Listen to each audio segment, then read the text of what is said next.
Jackson Radio Show. Welcome back, everybody. Kevin Jackson here. It's the Kevin Jackson Show. And certain subjects we cover a little bit more sensitive, not because we're not adults. And I consider the show PG-13. I have a little tongue-in-cheek humor sometimes with sexuality, excuse me, and topics that have to do with sex. But for the most part, we avoid those. And when we do talk about them, I give you a little bit of warning in case there are some young ears and things like that. And the unfortunate thing is when you're talking about leftism, there is a lot of this type of stuff out there.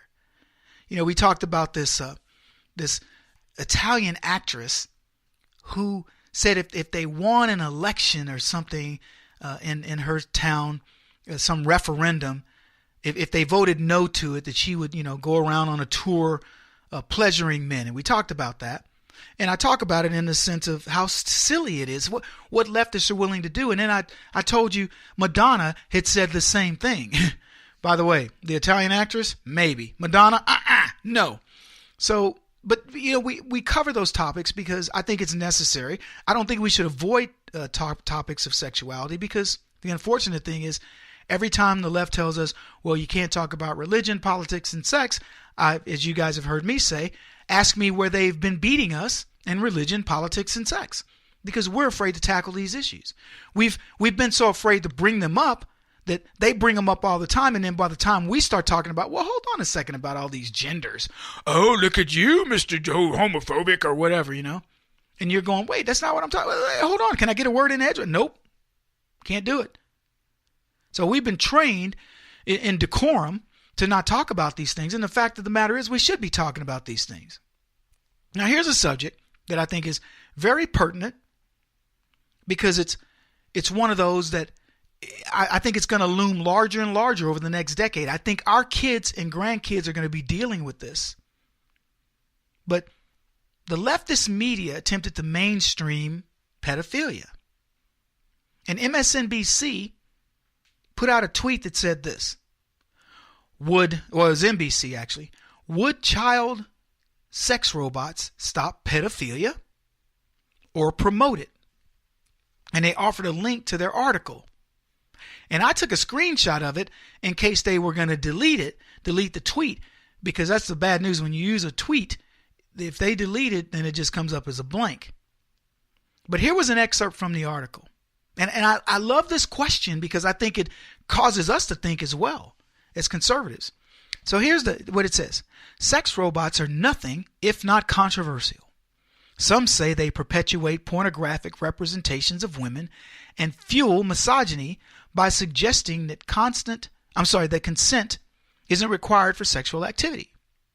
Others call them a boon for people who have trouble with conventional sexual relationships and couples with mismatched sex drives. Now, some experts are further stoking the sex bot debate by arguing that the devices could become a deterrent to child molestation. They envision a future in which pedophiles are prescribed childlike sex bots. They call them CSBs. They even have an acronym for it. They said, so they can act out their urges without victimizing anyone. Now I'm going to stop for just a second so you can stew on that. They got these sex bots that look like children, I'm presuming, so that the pedophile has his own little child that he may have sex with, and therefore no one gets hurt. Okay? You with me so far? What do you guys think? You're already kind of going there, aren't you? Yeah. So they say this.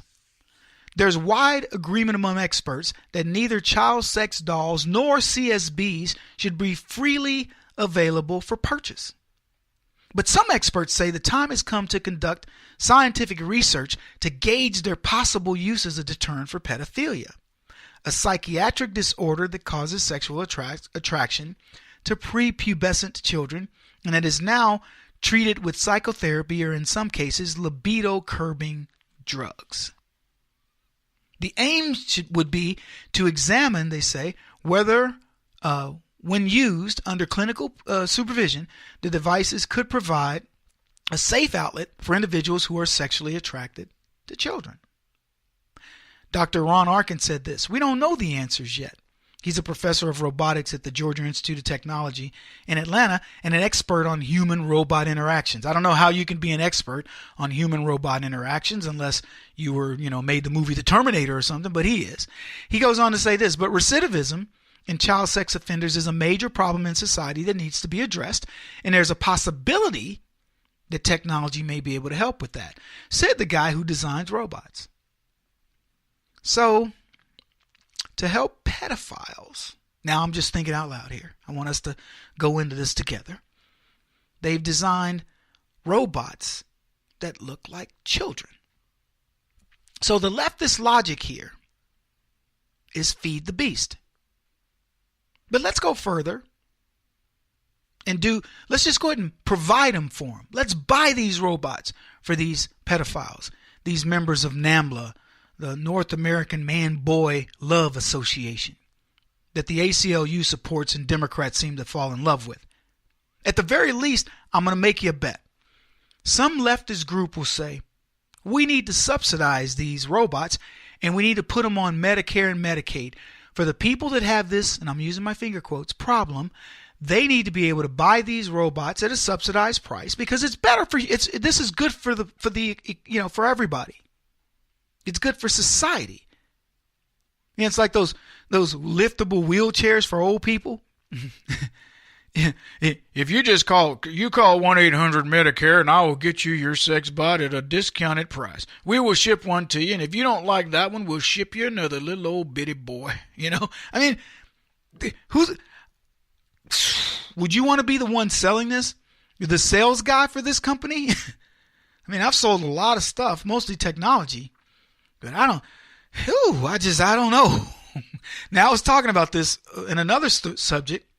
We were talking about these dolls because I was shocked to see the lifelike look of some of these dolls. But these were women, dolls. And I remember as a kid when we would jokingly, somebody even in military school, I know we came back one summer and somebody had bought one. They call them blow-up dolls, but they're like I don't know what the material is.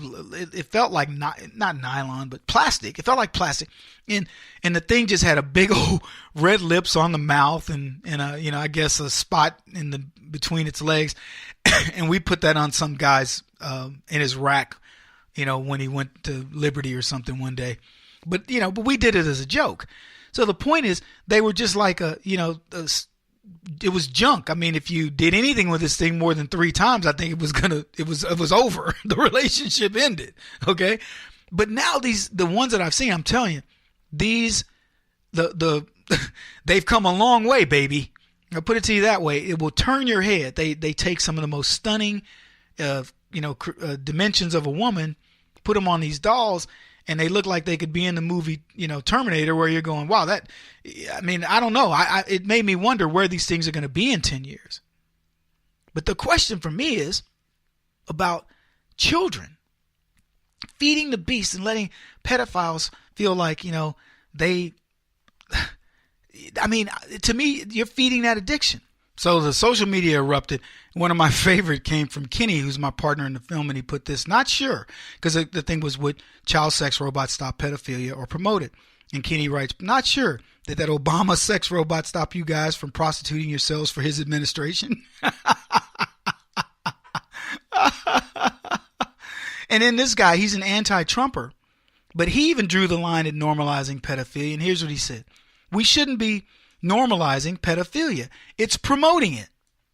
Now, Rich summed up what I believe most people think about this sick subject. And here's what he says: it's not healthy to have a desire to have sex with children.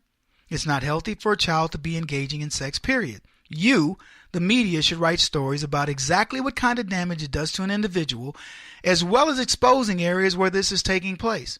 Now, I didn't find out anything about Rick's, his politics. But then another person talked about all the child exploitation bust in the first month of the Trump presidency. January 27th, 42 arrested. January 29th, 474 arrested. and then another one, and then 38. February 1st, 11 kids rescued in a New Orleans bust. February 5th, 9 arrested, 31 kids and women rescued in a bust. February 5th, 108 arrested in Illinois, 29 sex traffickers. February 5th, February 5th, there were 4 things. 108 arrested, 178 arrested, 750 arrested, and 92 rescued in Super Bowl interstate rescue, Illinois and Texas. And I could go on. 1,500 arrests, hundreds of children rescued, and MSNBC's talking about a sex bot. And there was another good idea. Every purchaser of that doll should be on record, public record. Kevin Jackson on the Black Sphere Radio Network. Do you owe back taxes to the IRS or state? The secret to avoiding the IRS nightmare is to seek professional representation. My friends at Security Tax Associates provide the most cost-effective and ethical representation in the industry while helping to avoid seizures, levies, and wage garnishments. Security Tax Associates is here to ensure that the appropriate steps are taken to permanently eliminate any possibility of future tax burdens once and for all. For a free, no-obligation consultation, contact Security Tax Associates, 844-779-4177. That's 844-779-4177. 844-779-4177. Or visit them at securitytaxassociates.com.